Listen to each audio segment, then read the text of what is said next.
సుఖంగా బతకడానికి డబ్బు అవసరం. సంతోషంగా బతకడానికి బంధుత్వాలు ముఖ్యం.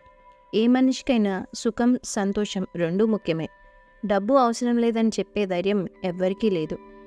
భూమి మీద పడి క్యారుమని ఏడ్చిన క్షణం నుండి కాటికి చేరే వరకు ప్రతి అవసరం డబ్బుతోనే ముడిపడి ఉంది.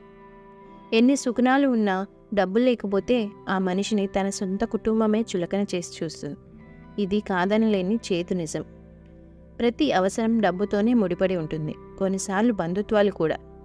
ఆస్తుల కోసం సొంత వారినే అంతం చేస్తున్న కలికాలంలో పుట్టిన మనకు డబ్బు అవసరం మాత్రమే కనిపిస్తుంది.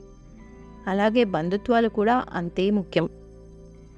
మనకంటూ ఒకరున్నారన్న ధైర్యం ఇచ్చేది ఈ బంధుత్వాలే.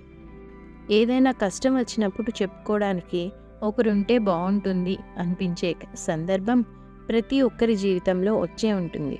ధైర్యం, నిశ్చింత డబ్బుతో వచ్చేవి కావు. కేవలం మన వాళ్ళు ఉన్నారన్న ధైర్యంతో వచ్చేది.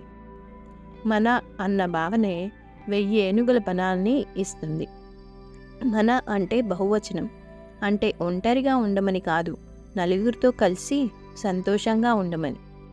వయసులో ఉన్నప్పుడు అహం వల్లనో లేక స్వభావరీత్యనో కొందరు బంధువులను, కొన్ని సందర్భాల్లో కుటుంబాన్ని కూడా చులకన చేసి దూరం పెట్టిన వారు జీవితపు చివరి దశలో వారి గతకాలపు తప్పుల వల్ల మదన పడతారు.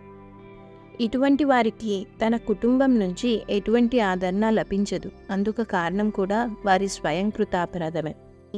అయినా వారి మధ్య ప్రశాంతంగా గడపవలసిన చివరి రోజుల్లో ఒంటరితనంతో, అపరాధ భావంతో మోస్తూ కనుక బంధాలు, బంధుత్వాలు కూడా అంతే ముఖ్యం.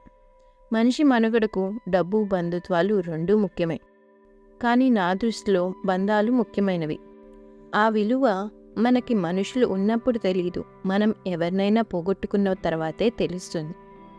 అంతెందుకు, కరోనా సమయంలో చేతిలో డబ్బులు ఉన్నాయి, అన్నీ ఉన్నాయి, కానీ ఎంతోమంది వారి కుటుంబ సభ్యులను కోల్పోయారు. డబ్బులు పోతే ఎలా అయినా సంపాదించుకోవచ్చు, కానీ మనుషులు పోతే మనం ఎప్పటికీ సంపాదించుకోలేము.